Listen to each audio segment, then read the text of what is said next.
Hello guys, আমি Sohana and welcome to my channel. তো আজ আমি একটা লুক ক্রিয়েট করব। এটা আমার ঠাকুমার শাড়ি।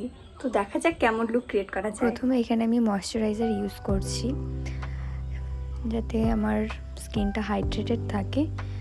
তো ভালো মতো এটাকে মেখে নিতে হবে। তো তারপর আমি এখানে ইউজ করছি সুইস বিউটির ম্যাটিফাইং প্রাইমার। আমার সুইস বিউটির সব প্রোডাক্টই খুবই ভালো লাগে আর আমি সুইস বিউটিরই বেশিরভাগ ইউজ করি। তারপর আমি ইউজ করছি মেবলিন নিউ ইয়র্কের ফিট মি ফাউন্ডেশন। এটার কভারেজ খুব ভালো দেয়, এই জন্য আমার ভালো লাগে। আর আমার শেডটা আমি ভুলে গেছি।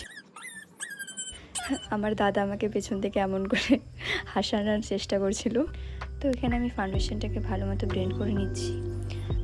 যত ভালো মতো ব্লেন্ড হবে ততটাই ফ্ললেস মেকআপ মনে হবে। বমটম পড়বে নাকি, কেমন একটা আওয়াজ হচ্ছে। তারপর আমি এখানে ইউজ করছি হিলারি রোডের ব্লাশ, যেটা আমি হাত দিয়ে ব্লেন্ড করি। এত ভালো মতো ব্লেন্ড হয়ে যায় কি বলবো, হাতেই একদম ইজি ব্লেন্ড করা। তো তোমরা দেখতেই পাচ্ছ আমি এটা দিনে হোক রাতে হোক ডেইলি ইউজ করি। তারপর আমি এখানে ইনসাইটের কনসিলার ইউজ করছি।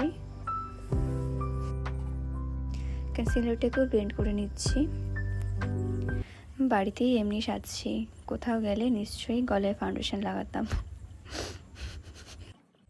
নেক্সট আমি কম্প্যাক্ট পাউডার দিয়ে একটু মেকআপটা সেট করে নিচ্ছি। এখানে আমি ফিক্সার ইউজ করেছি সুইস বিউটির। এখানে আমি আইব্রোজ করে নিচ্ছি। অ্যাকচুয়ালি আমার ন্যাচারাল আইব্রোজই পছন্দ, ওরকম আর্টিফিশিয়াল আমার অতটা ভালো লাগে না। তো এটাই। আমার পাশে আমার দাদা আর একটা ভাই আমাকে হাসানোর চেষ্টা করেই যাচ্ছে তখন থেকে, তাই এত আওয়াজ। তো আমি কাজল দিচ্ছি, আমার কাজল পরতে খুবই ভালো লাগে। এখানে আমি ল্যাকমি আইকনিক কাজল ইউজ করছি, একটু নিচ থেকে দিচ্ছি যাতে মোটা লাগে কাজলটা। আর আমার চোখ একটু ছোট মনে হয়, তো আমি নিচে একটু বাড়িয়ে পড়ি। তারপরে এখানে আমি ব্রাউন আইশ্যাডো দিয়ে একটু কাজলটাকে ঠিক করে নিচ্ছি। তো দেখো,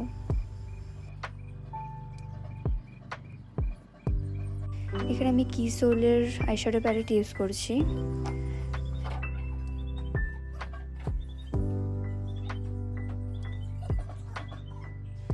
নেক্সট স্টেপ মাস্কারা।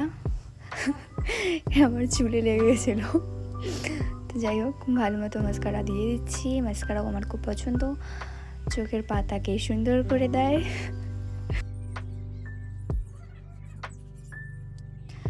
তারপর লিপ লাইনার।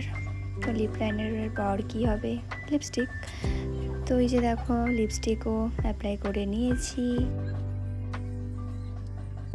এরপর ইউজ করছি হাইলাইটার, মুখটা চকচকে করে তোলার জন্য।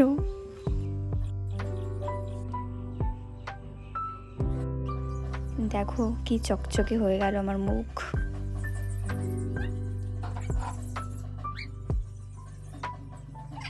তারপর একটু ঢং করে নিলাম। So here is my final look.